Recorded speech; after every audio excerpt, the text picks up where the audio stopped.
Comunidade internacional reconheceu na Timor-Leste a independência e haloron Ronolo Racing Walu, fulang novembro, proclama unilateralmente o Partido Fretilin. Tenente-General reformado Tito da Costa Cristóvão Lerianan Timor hateteng ida em entrevista a orador e Seminário Nacional o tema Olar Interior para Interior Timor-Leste em 20 anos através no futuro. Organiza o grupo Kadalak, saída Suling Hamutokne e a Salão São José Catedral Dili. Quinta-feira, Loron Sanolo Racing Sia Fulang Maio Tinan Rihun Rua Ronolo Racing Rua. Tenente-General reformado Tito da Costa Cristóvão Lerianan Timor dehan Timor-Leste nia destino e a geração foi ensaia sira ni limang. Também geração tuan sira rahela badia kruma ba geração foi ensaia sira atunune geração foi ensaia sira bele banati tuir.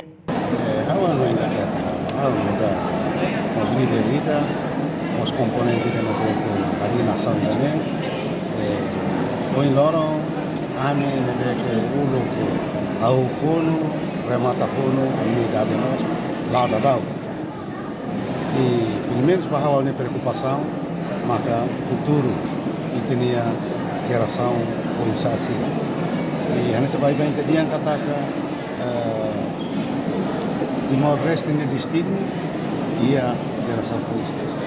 Mas bem, a minha catua mos antente rai buat dia rumah basira atau sira bele mos atuta buat dia que General reformado Nemos Dehan, geração Fonsira tem que ir a responsabilidade basira niaan refleta buat nebe dia no buat nebe at. Participa em Seminário Nacional ne Makanesan, Universidade Unital, DIT, UNTEL, IOB, UNPAS e CHES no ensino secundário Sira e Dili Laran. Reportagem Ana Rosário Celestina Falo, Televisão Timor-Post.